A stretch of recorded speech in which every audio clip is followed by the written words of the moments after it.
আচ্ছা, আমরা তো নামাজ শেষে তাসবিহ পড়ি, তাই না? আপনিও পড়েন, আমিও পড়ি। তাসবিহ পড়ি। তাসবিহ কি? সুবহানাল্লাহ সুবহানাল্লাহ সুবহানাল্লাহ 33 বার পড়েন। আলহামদুলিল্লাহ আলহামদুলিল্লাহ 33 বার পড়েন। আল্লাহু আকবার 34 বার পড়েন। আল্লাহ রাসূলের সুন্নাত, হ্যাঁ, আল্লাহ রাসূলের সুন্নাত ঠিক আছে, কিন্তু আমরা কি আদৌ কি সুন্নাতটা সুন্দরভাবে পালন করছি? আমরা যখন তাসবিহ পড়ি, নামাজ শেষ হওয়ার সাথে সাথে সুবহানাল্লাহ সুবহানাল্লাহ সুবহানাল্লাহ সুবহানাল্লাহ সুবহানাল্লাহ পড়ে ফেললাম। আলহামদুলিল্লাহ আলহামদুলিল্লাহ আলহামদুলিল্লাহ আলহামদুলিল্লাহ পড়ে ফেললাম। আল্লাহু আকবার আল্লাহু আকবার, কিন্তু কি পড়তেছি? আল্লাহ রাসূল তো বলেন নাই এত তাড়াতাড়ি তুমি পড়ে ফেলো সুবহানাল্লাহ সুবহানাল্লাহ সুবহানাল্লাহ আলহামদুলিল্লাহ আলহামদুলিল্লাহ আল্লাহু আকবার আল্লাহু আকবার। আসলে বিষয়টা এরকম না। আপনি সময় নেন, আপনি সময় নেন। সুবহানাল্লাহ আলহামদুলিল্লাহ আল্লাহু আকবার, এই তিনটা বাক্য সুন্দর করে তারতিলের সাথে তেলাওয়াত করেন, তাসবিহগুলো সুন্দর করে পড়েন, তার হক আদায় করে পড়েন। যে কোনো জিনিসের একটা হক তো আছে। আমরা কোরআন পড়ি, যেরকম এক ভাই আমাকে প্রশ্ন করেছিলেন। কি প্রশ্ন করেছিলেন? যে হুজুর, হয়তো মনে হয় আমার অনেক ভুল যায় বিষয়টা, এই জন্য আমি কোরআন শরীফ পড়ি না। এটা কি ঠিক? আসলে এটা ঠিক না। কোরআন শরীফ পড়তে হবে, ভুলগুলো ঠিক করতে হবে। আমরা মন চাই জিন্দেগি পড়লাম, হয়ে গেল? হলো না। সুন্দরভাবে তারতিলের সাথে কোরআন পড়তে হবে, জানতে হবে, শিখতে হবে। ভুল যাবে, ভুল তো অবশ্যই যাবে।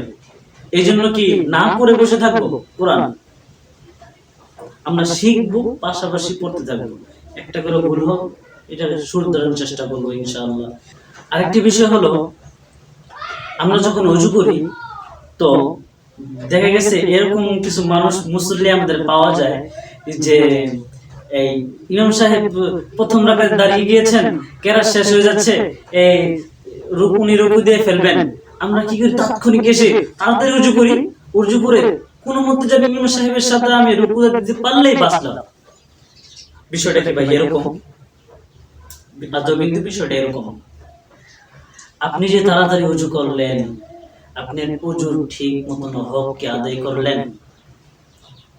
আমার প্রশ্ন আপনার কাছে রয়ে যায়, আপনার নিজের থেকে প্রশ্ন করেন নিজেকে, যে আপনি যে তাড়াতাড়ি ওযুটা করলেন, ঠিক আছে, আপনার একটা অঙ্গ কি আদৌ কি বীজ সঠিকভাবে আদায় করছেন? আপনার হাতটা চিপাগুলোতে সুন্নাত, আল্লাহর রাসূলের সুন্নাত ছিল যে এখানে পানি দাও, আপনি কি ভালো করে পানি দিয়েছেন?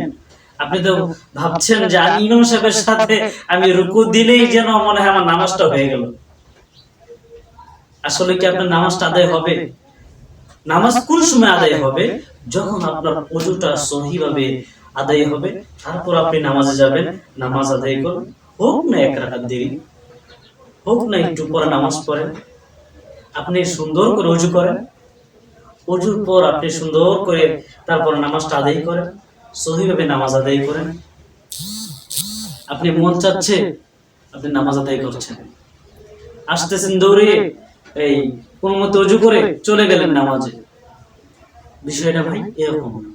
এই জিনিসগুলা আমাদের মাথায় রাখা দরকার। নামাজ যেহেতু পড়ি, তো আমরা 2 রাকাত নামাজ পড়তে আসলে অনেক কষ্ট। 2 রাকাত নামাজ পড়তে আসলে অনেক কষ্ট।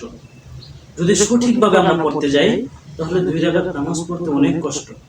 তো আমরা এত কষ্ট করে বাসা থেকে এসে ওযু করে আল্লাহর দেয়া ফরজগুলো আমরা যখন আদায় করি, যদি আদায় নাই হয় তাহলে হলো, তো আমরা আজ থেকে চেষ্টা করব সঠিকভাবে, সঠিক পন্থায় নামাজগুলো সুন্দর করে আদায় করার।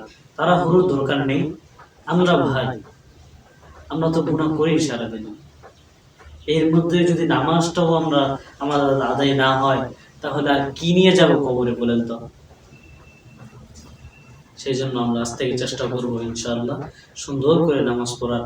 আল্লাহ তাআলা আমাদের সবাইকে সুন্দর করে নামাজ পড়ার, নামাজ আদায় করার তৌফিক দান করুন। আসসালামু আলাইকুম ওয়া রাহমাতুল্লাহি ওয়া বারাকাতুহু।